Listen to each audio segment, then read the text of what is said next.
Hey guys, Nathan Thornberry here, and I have something to say about this latest edition of Fortune magazine. Here it is, and it has on the cover our friend Jerome Powell, and it's called the Recession Playbook. Apparently you read this and you get all your ideas for the next year when there's a recession coming. I mean, they're doing so much hypothesizing on this cover. But here's the worst part about this cover, in my opinion, other than having this guy. I mean, look at this face. It is not the face of confidence. It's not the face of excitement or ambition or American capitalism. This is the face of fear.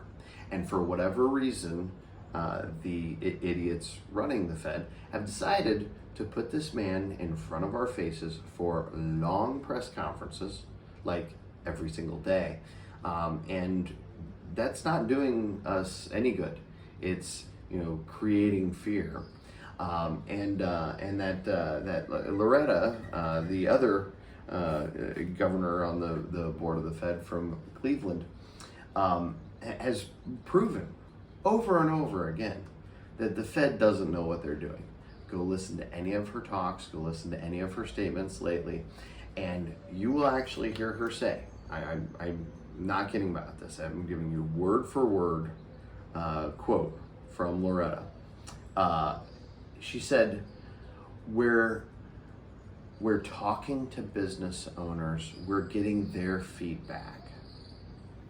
Wait. You guys are supposed to go by the numbers. You're supposed to go by the statistics. You're supposed to have a macro view of the economy in order to make good decisions that, the rest of us feel like we're not smart enough to make, right? You're supposed to be smarter. You're also supposed to be hidden in a dark boardroom somewhere. But instead, you put this guy out front to scare the bejesus out of everyone. And you put Loretta out there talking about how you're taking anecdotal evidence instead of stats. So, you're proving the lack of qualifications of the current members of the Federal Reserve Board. But all the same, let's put that aside for a moment and get back to this Fortune magazine where it says on the front, and this is the big one, right? Can this man tame inflation? Can the Fed tame inflation? And the answer is no. Absolutely not. Let's talk about what inflation is so that you have a better understanding so that you can make great investment decisions. So inflation is when the prices of goods and services that you bought yesterday cost more today. That is not a complicated thing. 2 or 3% inflation is perfectly fine. In fact, it's a good thing. If you're in your 30s, 40s, 50s, or 60s or beyond, and you remember buying your first house, you might have bought it for $50,000, $100,000, $200,000, or $400,000, whatever it might have been. And you might have bought it as late as the early 2000s. Now, since then, we've had inflation. Whether you bought it in the 70s, 80s, 90s, 2000s, we've had inflation that averaged in this country between 2 and 3%, and over time, your wages went up along with that inflation. Over time, the value of your investments went up along with that inflation. So the cost of your monthly mortgage payment, the cost of your mortgage, the cost of settling that debt, paying that debt down, or paying that debt off, reduced year after year. And that had the net effect of keeping consumer debt in check. So, 2 or 3% inflation, not bad. If we have a spike to 7% now and then, that's fine. It's not going to hurt us too bad. It does, throw the economy for a little bit of a loop. But raising interest rates and just taking a Fed action has nothing to do with taming inflation. And here's why. When you look at a good or service, whatever it might be, the cost of that good or service is mostly, 90%, no matter what it is, 90% labor and employment. So right now, as the Fed is increasing interest rates and they're putting more cost on, as a result, consumer goods, putting a weird stress on real estate, which hasn't settled yet. What they're actually doing is the opposite. They're creating more inflation down the road because of monetary policy. They put $4 trillion out on the out in the marketplace for people to spend in the form of various things, but we'll call it COVID relief. The reality of all that is that you're creating a situation where there's not as much desire, ambition, need to go out and be employed.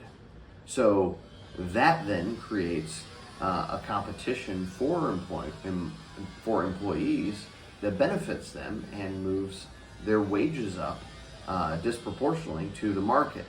And now that's only a temporary thing. Don't think, okay, I went from making $15 to $17 an hour, or from $20 to $25, and this is all good, and I blame inflation. Well, no, the problem is that as your wages go up, everyone else's wages goes up in the class of persons producing goods and services right now. So as your income goes up, if you're in that category, so do your cost. And for the rest of us, so do our cost. That's where inflation comes from. And by increasing interest rates and increasing the cost of everything, including housing, all you're doing is increasing the cost of labor, which is, again, 90% plus the cost of everything. Everything else in this world, came from the world. We dug it up, we mined it, we created it from elements that were already here. The core element of almost everything is, free.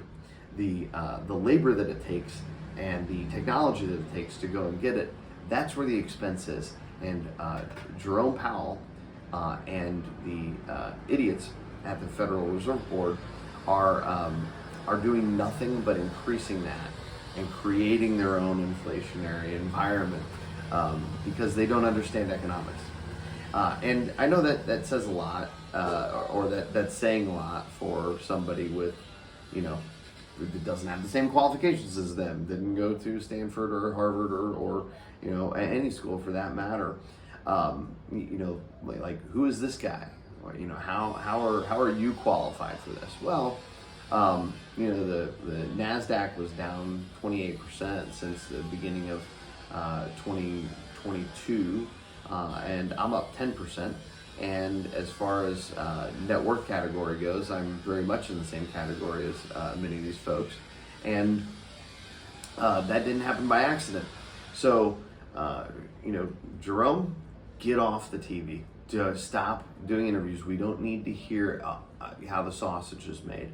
If you need to raise interest rates, just do it like you should, silently, behind closed doors, for your own reasons, for the Federal Reserve Board's reasons. Do that. Don't say it has to do with inflation. Don't say it has to do with the economy. Don't, what you've done is you've put, if you're listening, which of course you're probably not, but if we get enough people saying this, maybe they'll start to make sense. One, kick Loretta's ass off the board.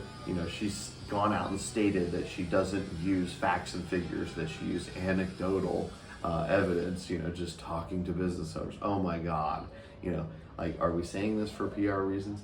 But you need to get her out of there. You need to get decision makers in that are qualified, that are competent, and you need to get yourself, Jerome, off of the TV, and you need to stop creating an environment where the market goes, oh, well, if the market does well, Jerome and his friends are going to punish us with higher interest rates and these things that will, quote, save the economy.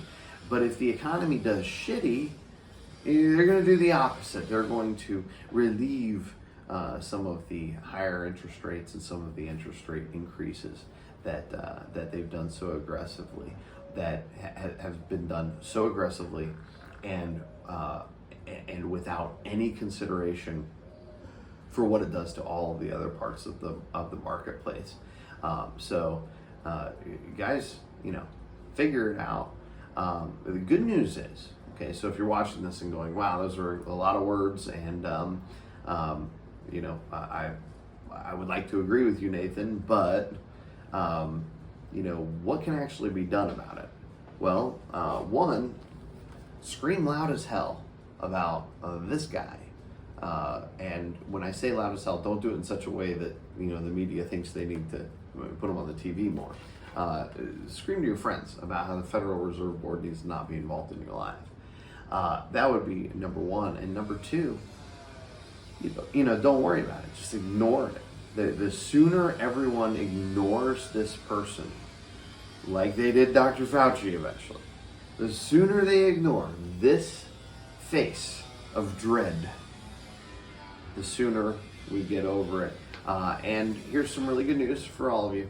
The Fed has actually almost no influence over the economy. So don't worry about it too much. That's all I got for you. We'll see you.